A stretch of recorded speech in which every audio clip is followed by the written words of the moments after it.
Hello students, welcome you all to my YouTube channel. कैसे हैं आप सब? होप सो आप सब बढ़िया होंगे।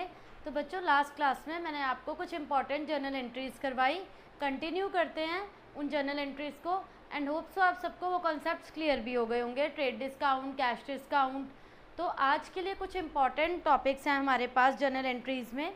फॉर एग्ज़ाम्पल, अगर एक पार्टनर ने, किसी भी पर्सन ने एडवांस में रेंट पे करा है, that is known as prepaid rent, है ना। लास्ट क्लास में मैंने आपको टॉपिक करवाया था।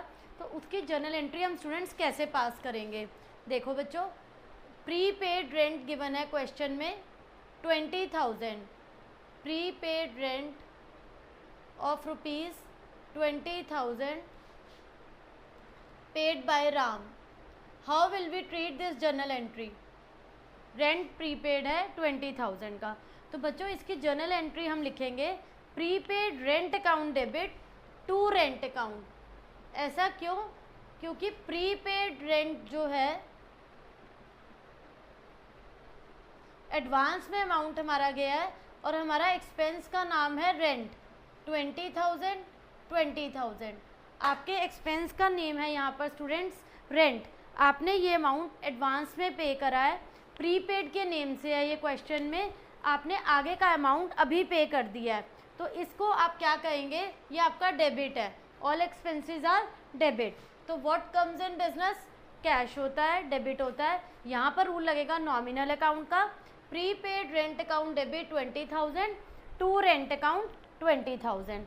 फाइन स्टूडेंट्स, इसके बाद एक नेक्स्ट केस है बच्चों आउटस्टैंडिंग का। सपोज हमने वर्कर्स को सैलरी पे नहीं करी, आउटस्टैंडिंग सैलरीज। क्वेश्चन में है बच्चों 10,000। तो इसकी एंट्री क्या होगी बच्चों? हमें ये अमाउंट पे करना था वर्कर्स को, बट टिल नाउ हमने अभी तक ये अमाउंट पे नहीं करा। तो हम इसकी एंट्री क्या पास करेंगे students? Salaries account debit 10,000 to outstanding salaries 10,000। Prepaid rent बच्चों हमने एडवांस में पे करा था, वो हमारा असेट था, हमारा एडवांस में हमने अमाउंट पे कर दिया। और आउटस्टैंडिंग सैलरी हमारी लायबिलिटी है, हमने अपने वर्कर्स को अभी तक की डेट में सैलरी पे नहीं करी, जो कि हमें पे करना है। Due but not paid, that is known as outstanding. And the amount which is paid in advance is known as prepaid. जो पहले ही दे दिया वो प्रीपेड, जो अभी तक नहीं दिया, जो ड्यू हो चुका है, that is outstanding. Fine. Next entry है बच्चों बैड डेट्स की। सपोज किसी पर्सन ने हमारे पैसे देने थे और वो पर्सन हमारा अमाउंट नहीं दे रहा। क्वेश्चन में बैड डेट्स गिवन है 5,000 के, बैड डेट्स ₹5,000। वो अमाउंट हमें किसी पार्टनर ने, किसी पर्सन ने पे करना था। तो बैड डेट्स की जर्नल एंट्री कैसे होती है बच्चों? All expenses are debit.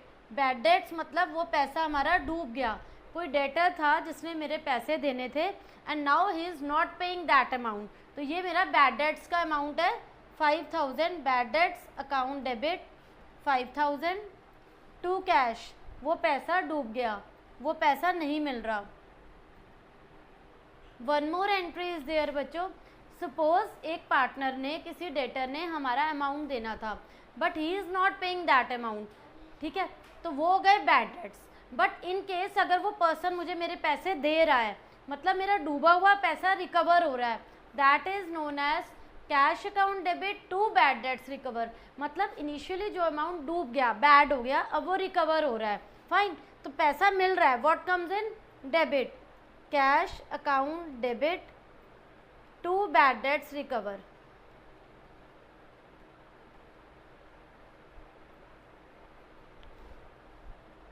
$10,000। यहाँ पर स्टूडेंट्स था कुछ पैसे हमारे डूब गए, बैड हो गए, वो एक्सपेंस है, फर्म का लॉस है। All expenses and losses are debited. और नेक्स्ट एंट्री में डूबा हुआ पैसा हमें मिल रहा है, हम रिकवर कर रहे हैं। What comes in business? Debit होता है। Cash account debit to bad debts recovered account 10,000। Fine बच्चों, इसके बाद कुछ और न्यू एंट्रीज देखते हैं। तो नेक्स्ट एंट्री है बच्चों परचेज एन आयरन से for ₹1 lakh and payment made by cheque. Payment कैसे करी है उसकी? हमने चेक से करी है। तो स्टूडेंट्स जब हम आयरन सेफ खरीद रहे हैं बिजनेस के लिए, उसके लिए वर्ड यूज़ करेंगे office equipment. Office equipment account debit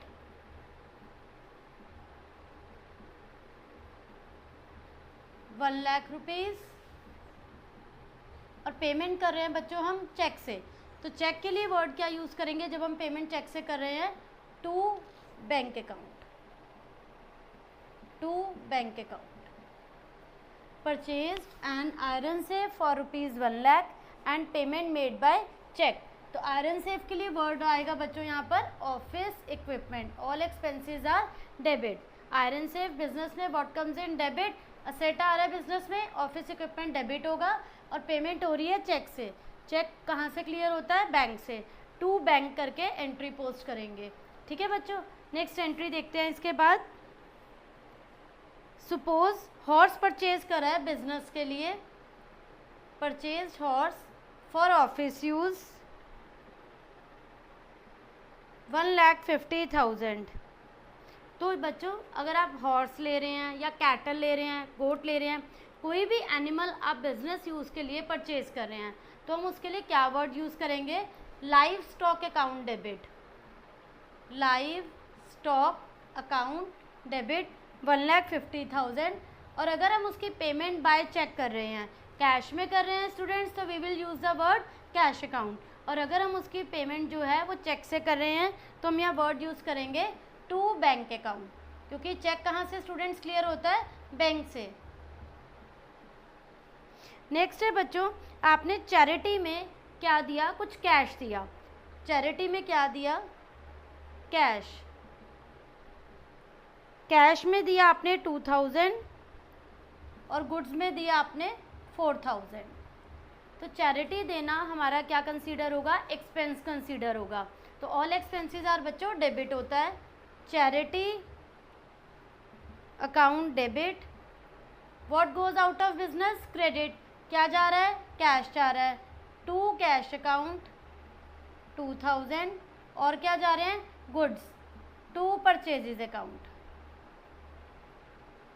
4,000। 4,000 और 2,000 6,000। Charity account debit, to cash account, to purchases account. तो होप सो बच्चों आपको ये सब जर्नल एंट्रीज क्लियर होगी होंगी, कोई डाउट नहीं होगा। Still you are having any doubt, please ask in comment section. Thank you.